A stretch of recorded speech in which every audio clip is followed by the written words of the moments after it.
जो मेरा विषय है वो है स्टैंड फास्ट। हालांकि स्टैंड फास्ट मतलब स्थिरता से खड़े रहना, पर मैं कई एक आयतों को स्टैंडिंग के लिए या स्टैंड करने के लिए, खड़े रहने के लिए भी मैं इस्तेमाल करूंगा, ताकि दोनों अलग अलग प्रकार के शब्दों का भली भांति समझ सकें। पहले इस रेफरेंस को पढ़ेंगे, फिर मैं विचार शुरू करूंगा। पहला थिस्सलुनीकियों उसका 3रा अध्याय उसका 8वां पद, 1 थिस्सलुनियंस 3 वर्स 8। क्योंकि अब यदि तुम प्रभु में स्थिर रहो तो हम जीवित हैं। खैर, एक बीच का दो शब्द में लूंगा, स्थिर रहो। मसीही जीवन स्थिरता का जीवन है। ऐसा नहीं पा सब कि हम लोग 6 दिन तो अपनी दुनिया में रहते हैं, सोमवार से शनिवार, रविवार को आते हैं प्रभु की उपस्थिति में, बड़ा अच्छा लगता है। एक भाई तो कह रहा था, पासा आप चर्च में तो बहुत अच्छा लगता है, जैसे ही चर्च से बाहर निकलते फिर वैसे हो जाते हैं सब। वैसा नहीं है मसीह जीवन। ये 7 दिन का है, 24 घंटे का, 365 दिन का जीवन है। हालेलुया। सो परमेश्वर स्थिरता चाहता है, डामाडोल स्थिति नहीं। आपने देखा होगा जो ईसीजी आता है ना, ईसीजी ऊपर लाइन आता है, फिर नीचे आता है, फिर ऊपर फिर नीचे। खैर, मसीह जीवन ऐसा नहीं कि काफी ऊंचाई तक पहुंच गए फिर नीचे आ गए, ऐसा नहीं। ऐसा भी नहीं कि बैटरी एकदम उतर गई है, संडे को फिर चार्जिंग हो रहा है, चार्ज होके आए। हालेलुया। जब आप परमेश्वर के साथ संगति करते हैं, व्यक्तिगत संगति, प्रत्येक दिन आप परमेश्वर से मुलाकात करते हैं, चार्ज होने पाए। हाँ, ये बात सही कि परमेश्वर आराधना में हमसे बात करता है, वचन के द्वारा बात करता है, उत्साहित करता है। यहाँ तो एकदम सही है, मुझे भी अच्छा लगता है। हम लोग रविवार की प्रतीक्षा करते हैं। रविवार हमको एक त्योहार के समान लगता है। हालेलुया। केवल 25 दिसंबर नहीं, हर संडे 52 त्योहार प्रभु ने दिया है। 52 संडे प्रभु यीशु के जी उठने का दिन है, और ऐसा लगता है कल ही तो गया था संडे, आज फिर आ गया। इतना फास्ट, इतना तेजी से समय जो है बीतते चले जा रहा है।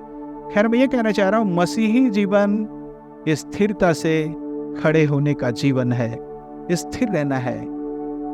कहीं कहीं खड़े रहने के लिए शब्द आया है, वहां पर खड़े होने का मतलब समझौता नहीं करना, पक्ष में खड़े होना, अपने समर्थन को दर्शाना कि हाँ मैं तैयार हूं।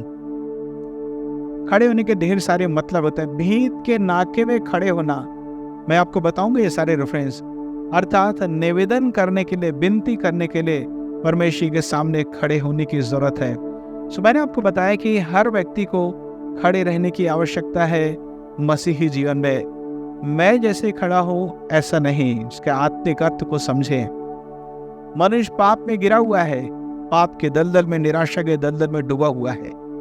लिखा ना भजनकार कि उसने मुझे खींच के बाहर निकाला और चट्टान पे क्या किया है? खड़ा किया। चट्टान पर परमेश्वर ने हमको खड़ा किया है। अब हम देखेंगे कौन कौन सी बातों में हमको खड़े रहने की आवश्यकता है। वैसे ये एकदम संक्षिप्त में ये संदेश तैयार है। यदि कोई पॉइंट छूट गया तो आप समझे कि आपको मनन करके निकालना है कौन कौन सी बातों में खड़े रहना है। सब बातों में, फिर भी कौन कौन सी बातों में? सबसे पहली बात, हम में से हर एक को परमेश्वर की उपस्थिति में खड़े रहने की आवश्यकता। खड़े रहना मतलब सावधान रहना, सतर्क रहना, सक्रिय रहना, जागते रहना, ये भी इसके अर्थ हैं। पढ़ेंगे 1 थिस्सलुनीकियों 3:8, फिर से पढ़ेंगे। अब यदि तुम प्रभु में स्थिर रहो तो हम जीवित हैं। पहली बात, किस में स्थिर रहें? प्रभु में स्थिर रहें। परमेश्वर की उपस्थिति में स्थिरता आनी चाहिए। मसीही जीवन बगैर प्रभु के है ही नहीं। मसीह जीवन, Christian, Christ in, they are the Christian. वास्तव में हम जब मसीह में हैं तभी क्या है? मसीही हैं। वैसे चेलों को कहा गया था, डिसाइपल्स को कहा गया था क्रिश्चियन, पर यदि हम मसीह में नहीं है तो केवल जाति भर रह गई। ईसाई है, मसीह है, पर मसीहत हमारे अंदर नहीं रही। तो प्रिय, मैं कहना चाहता हूँ, मसीह में, परमेश्वर की उपस्थिति में हमें स्थिरता चाहिए।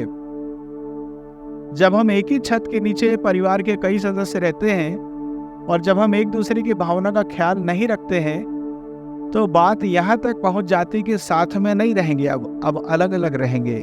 क्यों ऐसा? क्योंकि हम एक दूसरे के विचारों का, भावनाओं का ख्याल हम रख नहीं पाए। मेरे कहने का मतलब, जब हम परमेश्वर की उपस्थिति में मसीह जन व्यतीत करते हैं तो हमें इतना ख्याल रखना कि हमारी बात से परमेश्वर शोकित भी हो सकता है।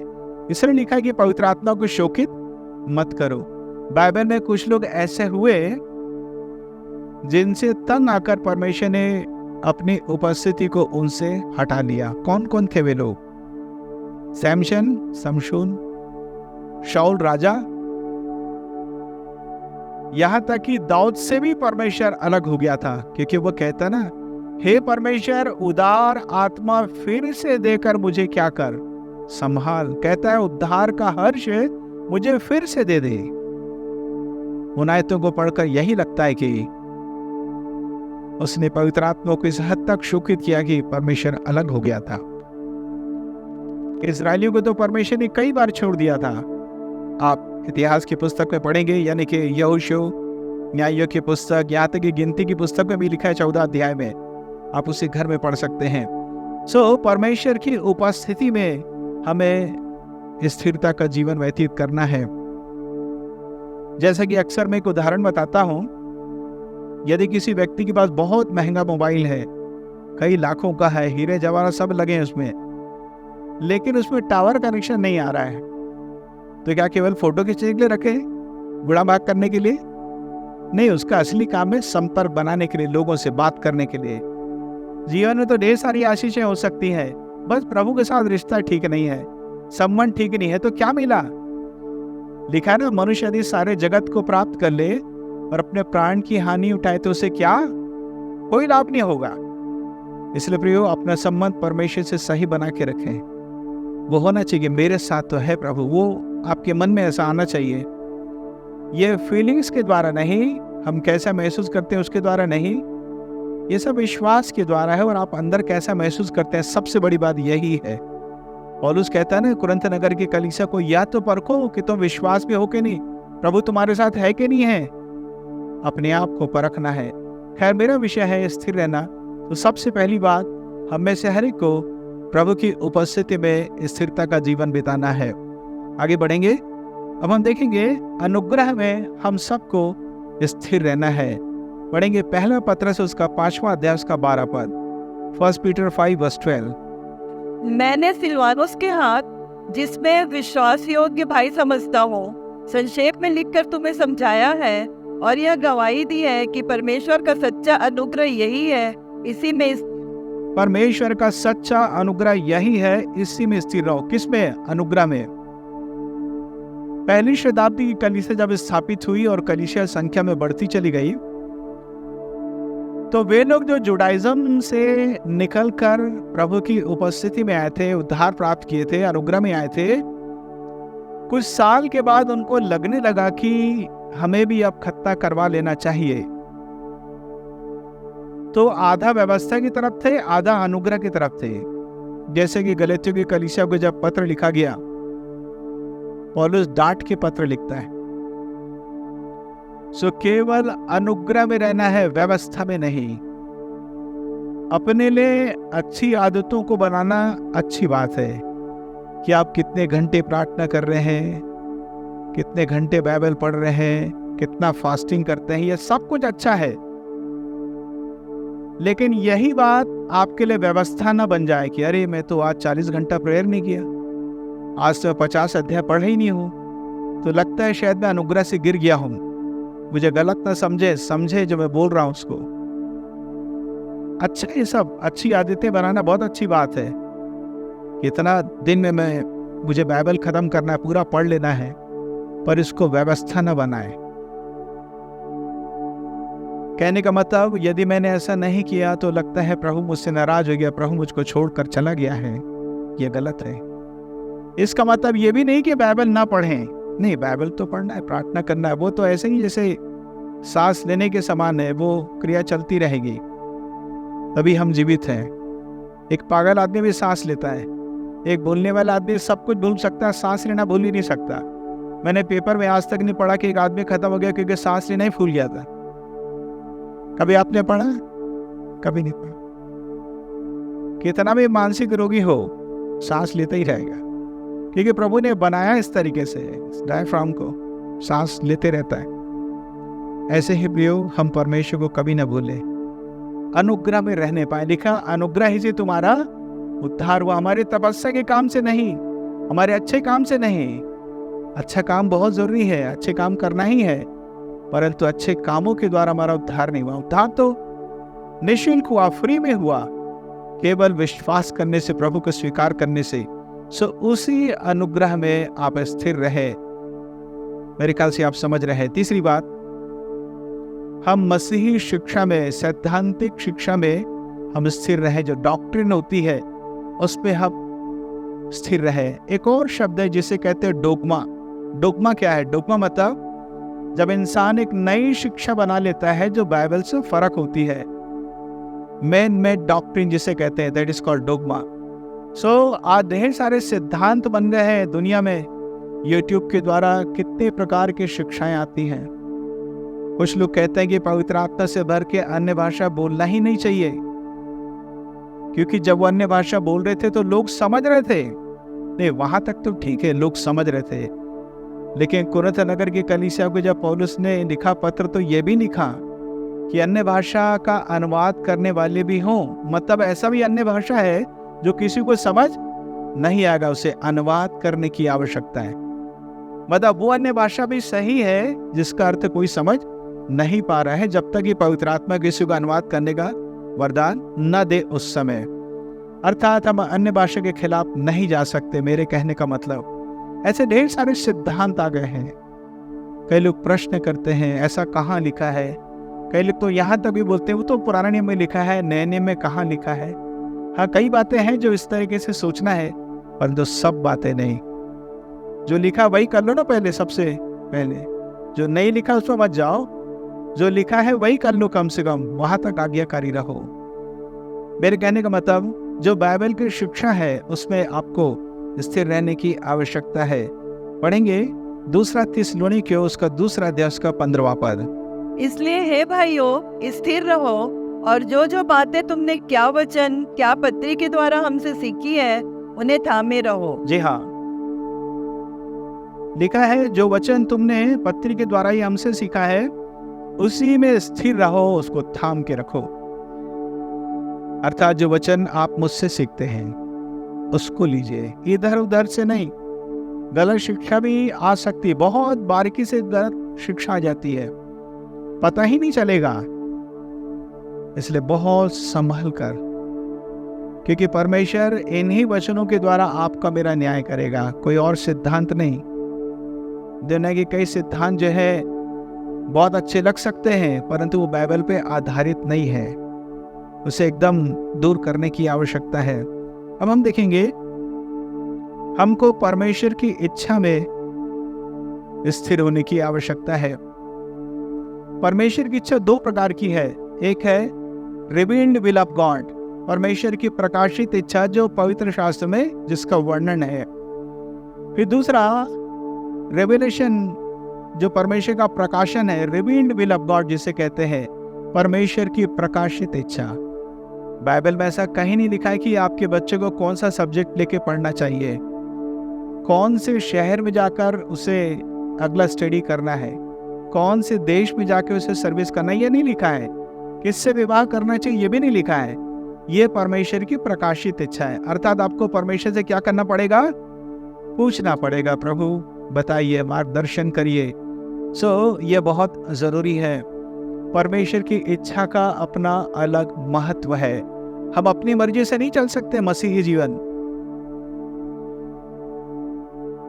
प्रभु यीशु मसीह ने प्रार्थना किया, कहा हे पिता तेरी इच्छा पूरी हो। परमेश्वर की ही इच्छा हमारे जीवन में पूरी होने पाए। प्रभु यीशु मसीह ने कहा, जब चेले आकर कहने लगे कि प्रभु हम लोग भोजन लेकर आए हैं, प्रभु ने कहा परमेश्वर पिता की इच्छा पर चलना ही मेरे लिए क्या है? भोजन खाने के बराबर है। अर्थात वो ताकत मुझे मिलती, वही मेरा उद्देश्य है। परमेश्वर पिता की इच्छा को पूछें क्या करना है क्या नहीं करना है। कई बार इच्छाएं आज के लिए है, मुझे आज क्या करना है, आने वाले साल में मैं क्या करूंगा। एक लॉन्ग टर्म विजन जिसे कहते हैं, आने वाले 5 साल में मेरी क्या स्थिति रहेगी, मुझे क्या करना चाहिए। सो परमेश्वर आपको बताएंगे। एक एक पल हमें परमेश्वर से पूछने की जरूरत है। यदि एक भी रॉन्ग डायरेक्शन हुआ तो आगे चल के बहुत अंतर आ जाएगा। आपने देखा होगा कि कई बार आप जिस राष्ट्रीय मार्ग से जा रहे हैं, नेशनल हाईवे से, उसके बाजू से भी रास्ता जाता है, काफी दूर तक समानांतर जाते रहते हैं, पर धीरे धीरे एक रास्ता अलग होता जाता है।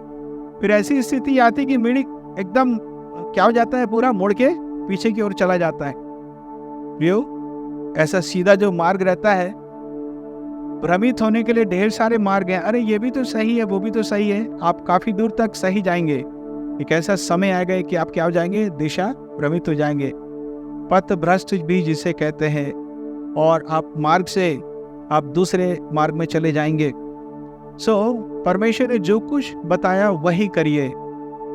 बहुत अजीब सा हो सकता है, बड़ी अजीब सी बात हो सकती है, परंतु आप उसी में स्थिर रहिए। हालेलुया।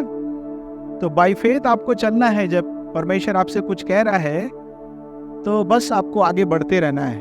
सही समय आएगा और परमेश्वर आपके लिए मार्ग खोल देगा। शुरू में नहीं हो सकता है, नहीं लग सकता है, बहुत कठिन लग सकता है, असंभव लग सकता है, लेकिन रास्ता जरूर निकलेगा, क्योंकि आप इच्छा के अनुसार आप आगे बढ़ते जा रहे हैं। अब हम देखेंगे, आपने इस वचन को पढ़ा, कोलोसियों 4:12। इफ्रास जो तुम में से है और मसीह यीशु का दास है, तुमसे नमस्कार कहता है और सदा तुम्हारे लिए प्रार्थनाओं में प्रयत्न करता है, ताकि तुम सिद्ध होकर पूर्ण विश्वास के साथ परमेश्वर की इच्छा पर स्थिर रहो। परमेश्वर की इच्छा पर स्थिर रहो। परमेश्वर जब आपको बोल दिया है तो आप उसे ले लीजिए। आप 10 बार मत पूछिए प्रभु तो अभी भी चाहता है कि नहीं चाहता। एक बार बोल दिया ना प्रभु, बस आप ले लीजिए। बार बार मत पूछिए, बस धन्यवाद दीजिए। आगे बढ़ेंगे, किस में हमें स्थिर रहना है और हमें क्या करना है। गैप के बीच में, भीत के नाके में खड़े होने की आवश्यकता है। वो क्या है मैं आपको बताऊंगा। पहले इस वचन को पढ़ लें, यहेजकेल 22:31। और मैंने उनमें ऐसा मनुष्य ढूंढना चाहा जो बाड़े को सुधारे और देश के निमित्त नाके में मेरे सामने ऐसा खड़ा हो कि मुझे उसको नाश न करना पड़े, परंतु ऐसा कोई न मिला। जी हाँ, मैंने ऐसा मनुष्य ढूंढना चाहा जो भीत के नाके में खड़ा हो। ये नाका क्या है? टोल प्लाजा है या पहले नाका होता था, याद है आपको? ऐसा नहीं, मैं ऐसा मनुष्य चाहा जो उस नगर के पक्ष में और मेरे बीच में खड़ा हो, बिछुआई करने वाला, मध्यस्थता करने वाला, इंटरसीड करने वाला खड़ा हो, ऐसा जो प्रार्थना कर सके दूसरों के लिए। परंतु ऐसा मनुष्य मैंने नहीं पाया, सो मैंने उस नगर को नाश कर दिया। आज कई नगर नाश हो रहे हैं क्योंकि उनके लिए प्रार्थना करने वाला कोई नहीं है। हमें उनके लिए प्रार्थना करने की आवश्यकता है। एक और वचन पढ़ेंगे, भजन उसका 106 अध्याय उसका 23 पद, Psalm 106 वर्स 23। फिर उसने कहा कि मैं इन्हें सत्यानाश कर डालता यदि मेरा चुना हुआ मूसा जोखिम के स्थान में उनके लिए खड़ा न होता, ताकि मेरी जलजलाहट को ठंडा करे, कहीं ऐसा न हो कि मैं उन्हें नाश कर डालूं। मैंने देखा कि मूसा जो है वो जोखिम के स्थान में खड़ा हुआ, निवेदन की प्रार्थना किया, और मैंने इजरायलियों को नाश नहीं किया। वो कौन सा स्थान था? आपको घर में निर्गमन 32 अध्याय पढ़ना है। आज जब आप घर जाएं, आपको जब टाइम मिले, 2 या 3 बार धीरे धीरे इस अध्याय को पढ़ें। धीरे मतलब फुसफुसाते हुए पढ़ें, ऐसा नहीं बोल रहा हूँ। यदि 5 मिनट लगता है तो आप उसको 7 मिनट लगाए, 8 मिनट लगाए, धीरे धीरे पढ़ें। याद रखेंगे, जो लोकल होती है, जो पैसेंजर ट्रेन होती है, वो हर स्टेशन में रुकती है। हर चीज़ें जो बाइबल में लिखी आपको मिलने पाए। हालेलुया। यदि वंदे भारत के समान जाएंगे ना फास्ट, तो पढ़ तो लेंगे आप, एक अध्याय मिलेगा कम, ज़्यादा मिलना चाहिए। थोड़ा टाइम लेके पढ़ें इसको। जब मूसा पर्वत पे था और परमेश्वर के साथ संगति कर रहा था, नीचे लोग कहने लगे हमारा पास्टर कहाँ गया, लीडर कहाँ गया। और लोग सोना को ढालकर, बछड़ा बनाकर पूजा करना शुरू कर दिए, इजरायली लोग, प्रभु के लोग। और तब परमेश्वर ने कहा, मूसा तू नीचे जा, तेरी प्रजा के लोग, मूसा की प्रजा थे कि परमेश्वर की प्रजा थी? वो प्रजा परमेश्वर की थी, मूसा की नहीं। उनका स्तर इतना गिर चुका था कि परमेश्वर ने इजरायलियों को अपना भी नहीं कहा तेरी प्रजा के लोग मूसा। और तब मूसा निवेदन करना शुरू किया। परमेश्वर ने कहा, मूसा मुझे रोक मत। जब आप निवेदन करते परमेश्वर को रोक देते हैं। हालेलुया। ऐसे कैसे परमेश्वर है कि परमेश्वर को रोकना भी पड़ता है, परमेश्वर को समझाना भी पड़ता है। प्रियो, यह परिस्थिति एक तरफ तो इजरायलियों के पाप का वर्णन करती है, दूसरी तरफ यह मूसा की परीक्षा थी कि अब वो क्या करेगा। ऐसे दबाव में आकर वो, उसका रुख कैसा होगा, वो कौन से स्वभाव को बताएगा कि वो कैसा है। प्रभु का धन्यवाद, उस परीक्षा में पास हुआ। हमारे जीवन में जो भी परिस्थिति आती है, परमेश्वर परख रहा है, मैं मजबूत बनाना चाहता है।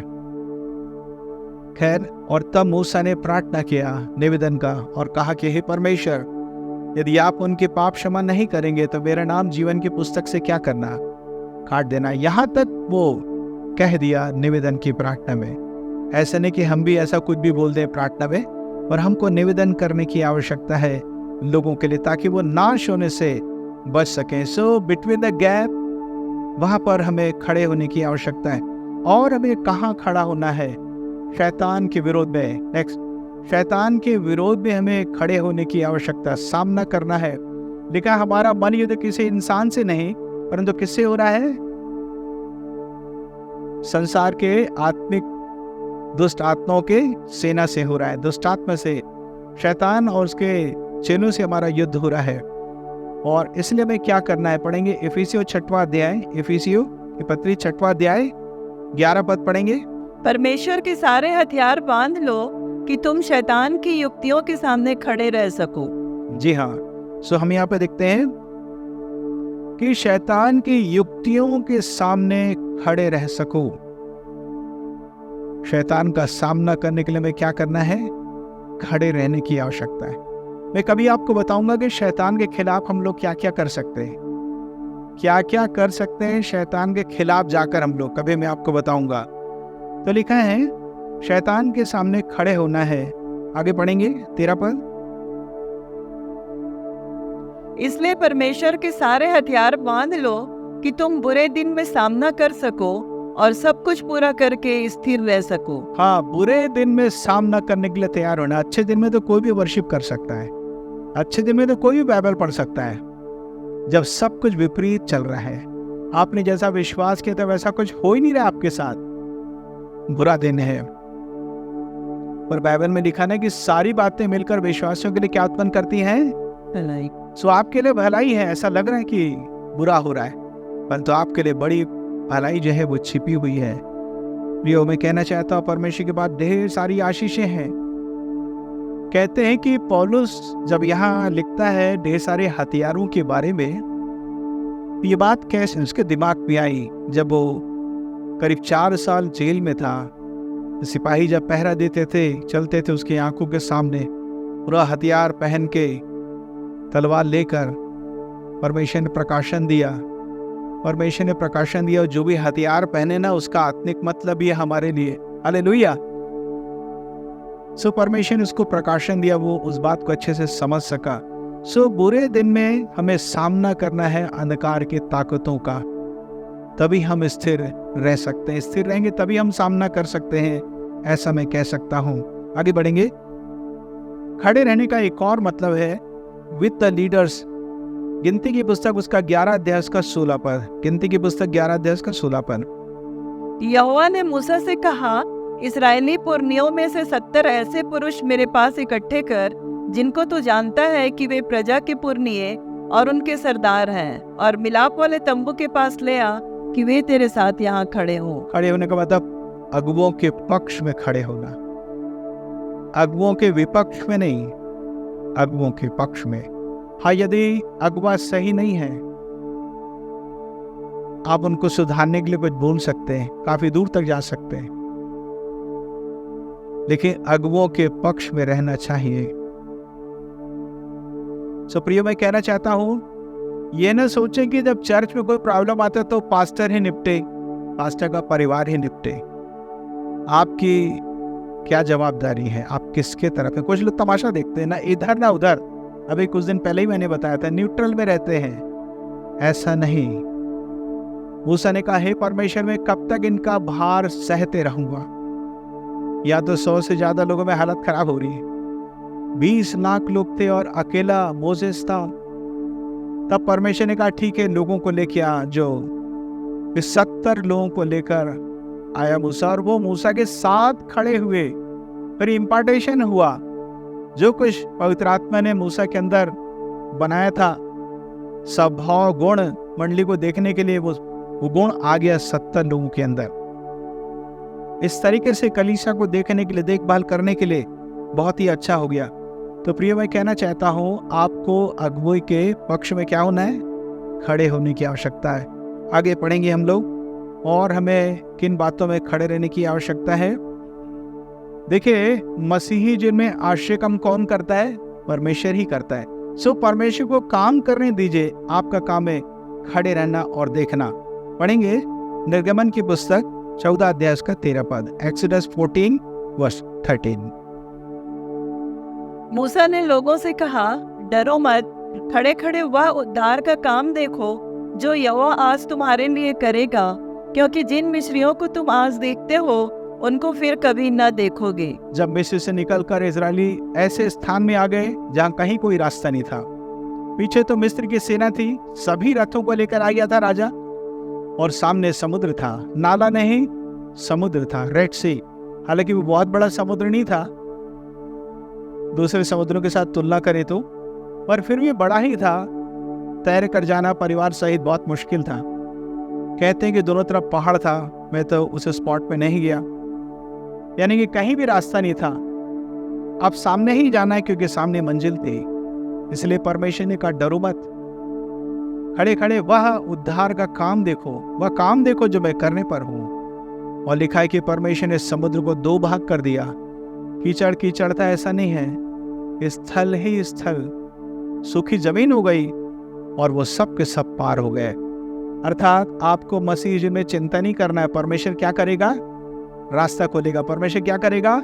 रास्ता खोलेगा, रास्ता निकालेगा। जहां पर कोई रास्ता आपको नजर नहीं आता, वहीं पर प्रभु आपके लिए मार्ग तैयार करेगा। तभी तो प्रभु की महिमा होगी, तभी तो वो आश्चर्य कर्म कहलाएगा।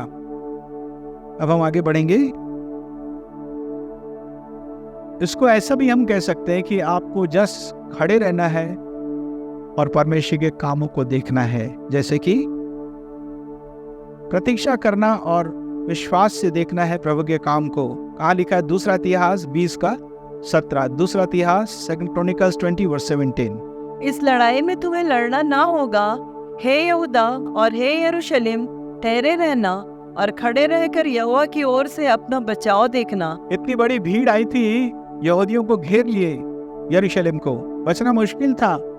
इनकी सेना कम थी, शत्रुओं की सेना की संख्या ज्यादा थी। पर ये लोग उपवास करके प्रार्थना किए, परमेश्वर से पूछे, प्रभु क्या करना चाहिए?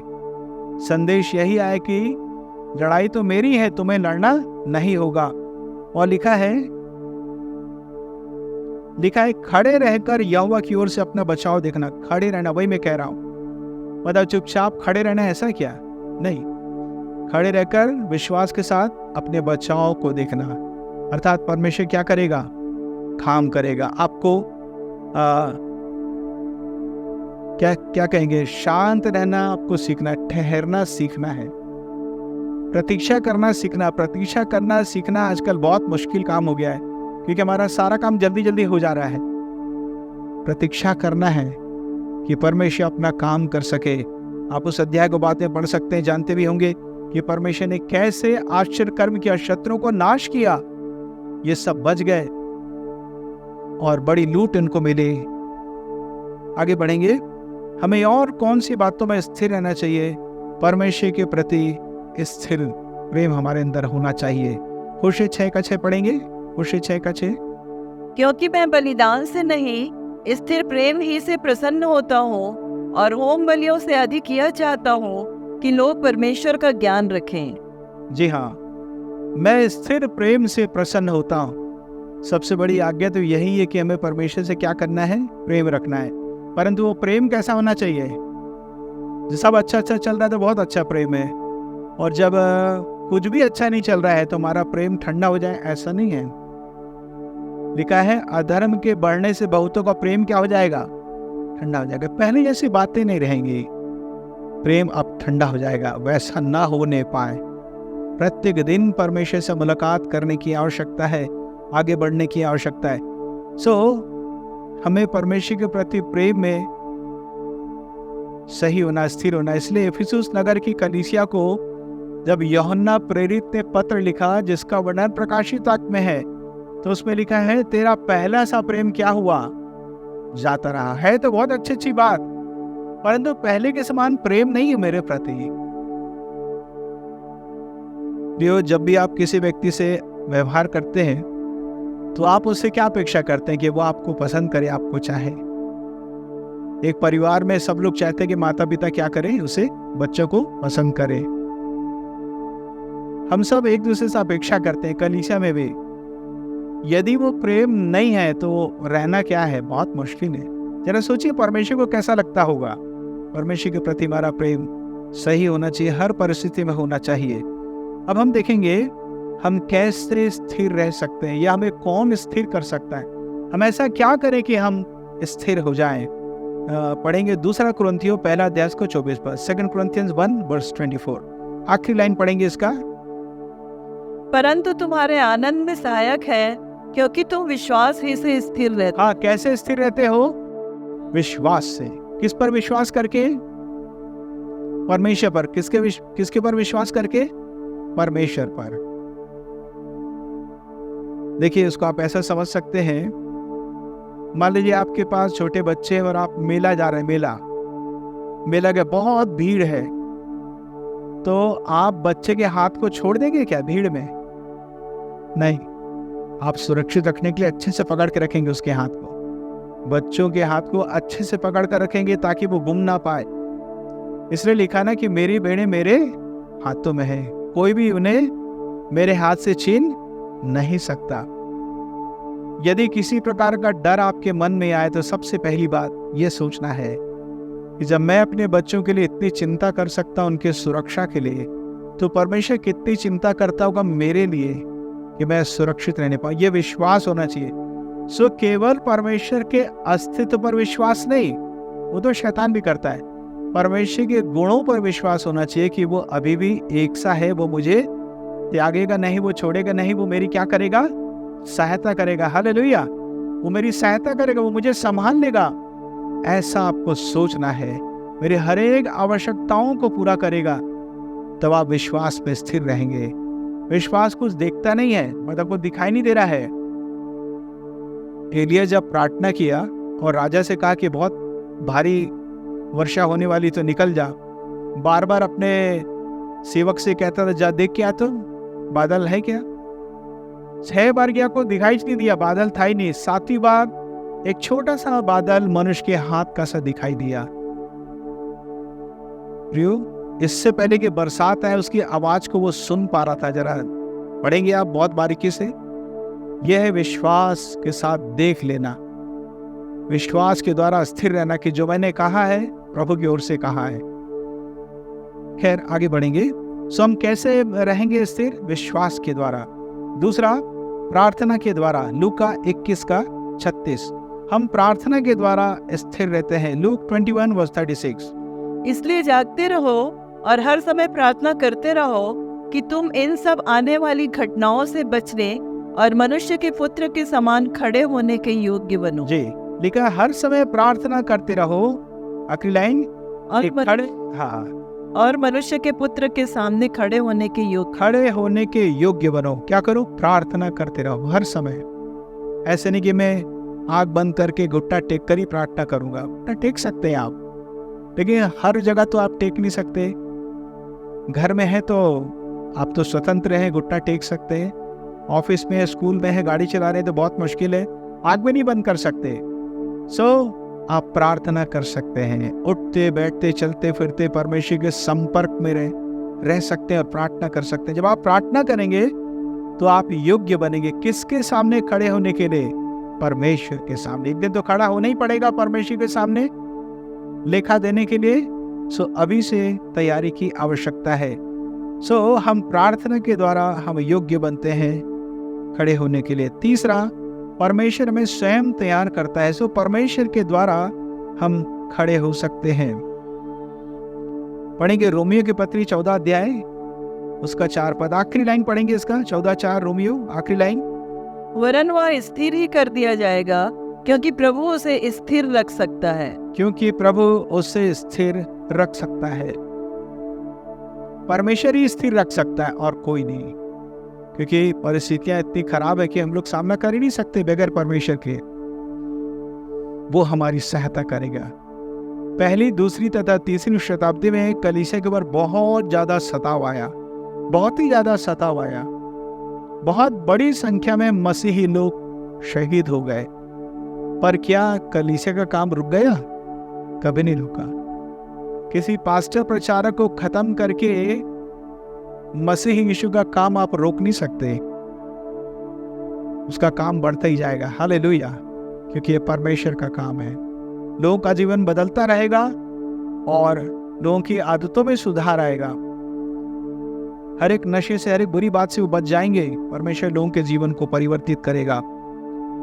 अब हम ये भी देखेंगे 2 रेफरेंस कि कई बार इंसान शत्रु के सामने खड़े नहीं हो पाता बुरे दिनों में। पढ़ेंगे न्यायियों की पुस्तक उसका 2 अध्याय उसका 14 पद, जजेस 2:14। इसलिए यहोवा का कोप इस्राएलियों पर भड़क उठा और उसने उनको लुटेरों के हाथों में कर दिया जो उन्हें लूटने लगे, और उसने उनको चारों ओर के शत्रुओं के अधीन कर दिया और वे फिर अपने शत्रुओं के सामने ठहर न सके। शत्रुओं के सामने ठहर नहीं सके, खड़े नहीं हो पाए। ऐसे यहोशू 7:12 में लिखा है कि उन्होंने अर्पण की वस्तुओं को ले लिया था और शत्रुओं के सामने वो खड़े नहीं हो पा रहे थे। कुछ तो हो चुका था, कुछ पाप हो गया था जिसको सही करने की आवश्यकता थी। एक और भयानक समय संसार में आने वाला है, क्लेश, महाक्लेश का समय। पढ़ेंगे प्रकाशिता की उसका 6वां अध्याय उसका 17वां पद। वो प्रकोप का दिन होगा, क्रोध के साथ कटोरे उंडेले जाएंगे।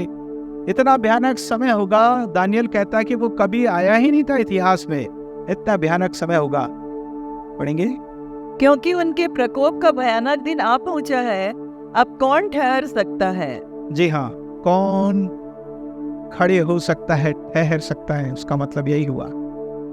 क्लेश, महाक्लेश का समय उस समय आएगा जब कलीसिया का स्वर्गारोहण हो जाएगा।